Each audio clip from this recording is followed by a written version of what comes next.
Welcome to மோகன் சொல்லி நம்ம பார்க்க போற வண்டி பாத்தீங்கன்னாக்கா அப்புறம்லாவிலே பாத்தீங்கன்னாக்கா பில்டு கோல்டு சும்மா பக்காவா இருக்கிறதும் ஓடுறதுக்கு அந்த அளவுக்கு தெளிவுனஸா இருக்கிறதும் பாத்தீங்கன்னாக்கா இந்த வண்டி தாங்க.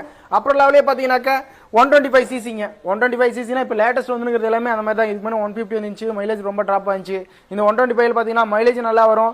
அதனுடைய ஸ்டெப்பு ஸ்ட்ரக்சரே எல்லாத்தையுமே மாற்றிட்டாங்க. இப்போ வர வண்டிகள் பார்த்தீங்கன்னா 2022 பார்த்தீங்கன்னாக்கா டோட்டல் எல்லாமே சேஞ்சஸ் தான். எல்லாம் அந்த அளவுக்கு கண்டிஷன் வைஸ்லேருந்து இருக்குது. ஃபுல் டிஜிட்டல் மீட்டருங்க. அவுட்லுக் வைஸ்லேருந்து எல்லாமே பில்டு குவாலிட்டி பக்கா குவாலிட்டியாக இருக்குங்க. எந்த அளவுக்குனாக்கா ஒரு முறை ஓட்டி பார்த்தீங்கன்னாக்கா அந்த அளவுக்கு சொல்லணும். இந்த ஓலாவில் ஈதரில் இந்த மாதிரிலாம் வண்டிகள் இருக்குது பார்த்தீங்கன்னா அந்த அளவுக்கு பில்டு குவாலிட்டி இந்த வண்டிகளில் நல்ல ஒரு குவாலிட்டியாக இருக்குதுங்க. இந்த வண்டி 2022 மாடல் நம்ம திருப்பத்தூர் வண்டி TN83 ரெக்கார்டுங்க. கண்டிஷன் வைஸ் எல்லாமே தெளிவாக இருக்குதுங்க. வெறும் 16,000 கிலோமீட்டர் தான் வண்டியை ஓடி இருக்குதுங்க. இந்த வண்டிக்கு நம்ம கோட் பண்ணுற ரேட் பார்த்தீங்கன்னாக்கா வெறும் 89,500 தாங்க. இந்த வண்டி எங்கேயும் மார்க்கெட்டில் உள்ள ரேட் கொடுக்க மாட்டாங்க. வாங்க, குவாலிட்டி வைஸ்லேருந்து தெளிவாக இருக்குதுங்க. அந்த அளவுக்கு பர்ஃபெக்ட்